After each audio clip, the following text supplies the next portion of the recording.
ಬಂಧುಗಳೇ, ನಿಮ್ಮೆಲ್ಲರ ಪ್ರೀತಿ,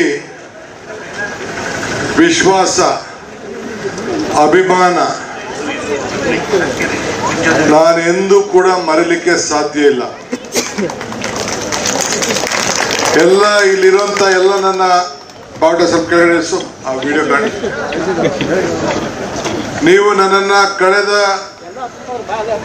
8 ಬಾರಿ ವಿಧಾನಸಭೆಗೆ ಕಳಿಸ್ಕೊಟ್ಟಿದ್ದೀರಿ. ನಿಮ್ಮೆಲ್ಲರ ಆಶೀರ್ವಾದದಿಂದ, ನಿಮ್ಮೆಲ್ಲರ ಬೆಂಬಲದಿಂದ, ನಿಮ್ಮೆಲ್ಲರ ಮತದಿಂದ, ನಿಮ್ಮೆಲ್ಲರ ಪ್ರಯತ್ನದಿಂದ, ನಿಮ್ಮೆಲ್ಲರ ಪ್ರಾರ್ಥನೆಯಿಂದ, ನಿಮ್ಮೆಲ್ಲರ ಸಂಕಲ್ಪದಿಂದ ರಾಜ್ಯದ ಜನತೆಯ ಸೇವೆ ಮಾಡಲು ಒಂದು ಅವಕಾಶವನ್ನ ಕೊಡಿಸಿದ್ದೀರಿ. ಈ ಅವಕಾಶ ನನ್ನದಲ್ಲ, ಈ ಅವಕಾಶ ನಿಮ್ಮದು. ನಿಮ್ಮಿಂದ ಕರ್ನಾಟಕ ರಾಜ್ಯದ ಜನತೆಯ ಸೇವೆಯನ್ನ ಮಾಡಲು ಅವಕಾಶವನ್ನ ಮಾಡಿಕೊಟ್ಟಿದ್ದೀರಿ. ಒಂದು ದೊಡ್ಡ ಜವಾಬ್ದಾರಿ. ನಾನು ಕಾಂಗ್ರೆಸ್ ಪಕ್ಷದ ಅಧ್ಯಕ್ಷನಾದ ಮೇಲೆ ನಿಮ್ಮ ಹತ್ರಕ್ಕೆ ಟೈಮ್ ಕೊಡಕ್ ಆಗ್ಲಿಲ್ಲ, ನಿಮ್ಮನ್ನು ಬಂದು ವೋಟ್ ಕೇಳಕ್ ಆಗ್ಲಿಲ್ಲ. ನಾನು ಇಡೀ ರಾಜ್ಯ ಪ್ರವಾಸ ಮಾಡಿ 136 ಸೀಟನ್ನ ಕಾಂಗ್ರೆಸ್ ಪಕ್ಷದ ನನ್ನ ಅಧ್ಯಕ್ಷತೆಯಲ್ಲಿ ಗೆಲ್ಸ್ಕೊಂಡು, ನಾನು, ಸಿದ್ದರಾಮಯ್ಯನವರು, ಅದ್ರ ಜೊತೆಯಲ್ಲಿ ಅನೇಕ ನಾಯಕರುಗಳು, ನಾವು ಇಬ್ಬರೇ ಅಲ್ಲ, ಇಡೀ ವಿಧಾನಸಭಾ ಕ್ಷೇತ್ರದಲ್ಲಿ ಮಾಜಿ ಮಂತ್ರಿಗಳು, ಮಾಜಿ ಶಾಸಕರುಗಳು, ಕಾರ್ಯಕರ್ತರುಗಳು, ಹಾಲಿ ಶಾಸಕರು ಎಲ್ಲ ಸೂರ ದುಡಿದು ಈ ದೊಡ್ಡ ಮೊತ್ತದ ನಂಬರ್ ಅನ್ನ ಪಡ್ಕೊಂಡು ಕಾಂಗ್ರೆಸ್ ಸರ್ಕಾರವನ್ನ ಅಧಿಕಾರಕ್ಕೆ ತಂದಿದ್ದೇವೆ. ಇದು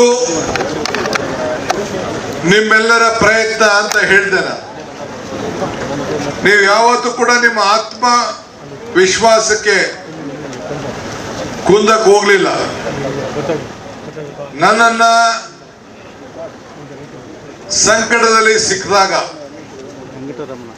ತಿಹಾರ್ ಜೈಲಿಗೆ ಕಳಿಸಿದಾಗ ನಿಮ್ಮ ಕಣ್ಣೀರು, ನಿಮ್ಮ ಪ್ರಾರ್ಥನೆ, ನಿಮ್ಮ ಹರಕೆ, ನಿಮ್ಮ ಶ್ರಮ, ನಿಮ್ಮ ದುಃಖ, ನಿಮ್ಮ ದುಮಾನ. ನಾನು ತಿಹಾರ್ ಜೈಲಲ್ಲೂ ಕೂಡ ಅಲ್ಲಿರುವಂತಹ ಒಂದು ಚಿಕ್ಕ ದೇವಸ್ಥಾನದಲ್ಲಿ ಪ್ರಾರ್ಥನೆ ಮಾಡ್ತಿದ್ದೆ. ನಾನು ಟಿವಿಲಿ ನೋಡ್ತಾ ಇದ್ದೆ, ಪೇಪರ್ ನೋಡ್ತಾ ಇದ್ದೆ. ಬೆಂಗಳೂರಿನಲ್ಲಿ ಪ್ರತಿಭಟನೆ ಮಾಡಿದಾಗ ಬಂದು ಮಾಡ್ತಾ ಇದ್ದಂತಹ ಹೋರಾಟಗಳು, ದೆಹಲಿಗೆ ಕಾಲಲ್ಲಿ ಚಪ್ಪಲಿ ಹಾಕಕ್ ಆಗದವರು ಕೂಡ ನನ್ನನ್ನು ಬಂದು ಕೋರ್ಟಲ್ಲಿ ಬಂದು, ನೀವೆಲ್ಲ ಬಂದು ಕೋರ್ಟಲ್ಲಿ ನಿಂತ್ಕೊಂಡು ನೋಡ್ತಾ ಇದ್ದಿದ್ದು, ರಸ್ತೆಯಲ್ಲಿ ನೋಡ್ತಾ ಇದ್ದಿದ್ದು, ನೀವು ಆಗ್ತಿದ್ದಂತ ಕಣ್ಣೀರು, ಇದೆಲ್ಲ ಕೂಡ ನನಗೆ ಅರಿವಿದೆ. ಸೊ ಅದನ್ನ ನಾನು ಅದನ್ನ ಮರೀಲಿಕ್ಕೆ ಸಾಧ್ಯ ಇಲ್ಲ. ಯಾರು ಇತಿಹಾಸವನ್ನ ಮರ್ತವನು ಇತಿಹಾಸನ ಸೃಷ್ಟಿಗೆ ಸಾಧ್ಯ ಇಲ್ಲ ಅಂತೇಳಿ ಬಾಬಾ ಸಾಹೇಬ್ ಅಂಬೇಡ್ಕರ್ ಅವರು ಹೇಳಿದ್ದಾರೆ.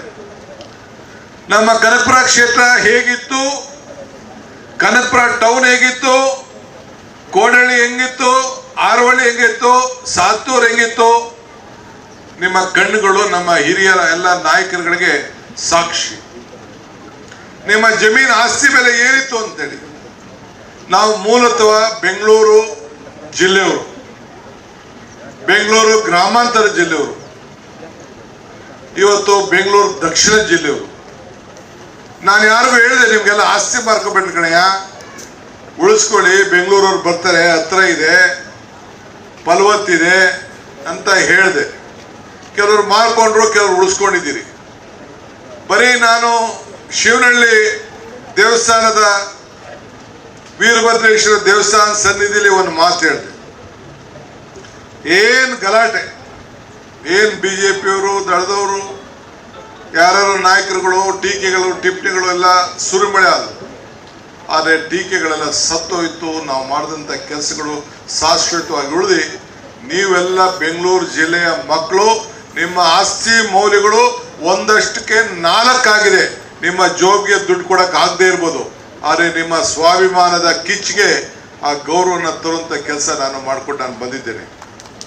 ಇವತ್ತು ಕೂಡ ಇಡೀ ನಮ್ಮ ಕ್ಷೇತ್ರ, ಇವತ್ತು ನಾನು ಕೂಡ ಎಲ್ಲರ, ನೀವು ವ್ಯವಸಾಯ ಬಿಡಿಸಬಾರ್ದು, ನಿಮ್ಮ ಹತ್ರ ನೀವು ಹಾಲು ಉತ್ಪಾದನೆ ಮಾಡಬೇಕು, ಹಣ್ಣು ಬೆಳಿಬೇಕು, ಹೂವು ಬೆಳಿಬೇಕು, ರೇಷ್ಮೆ ಬೆಳಿಬೇಕು, ತೆಂಗು ಹಾಕಬೇಕು, ಅಡಿಕೆ ಹಾಕಬೇಕು, ಬದುಕಬೇಕು.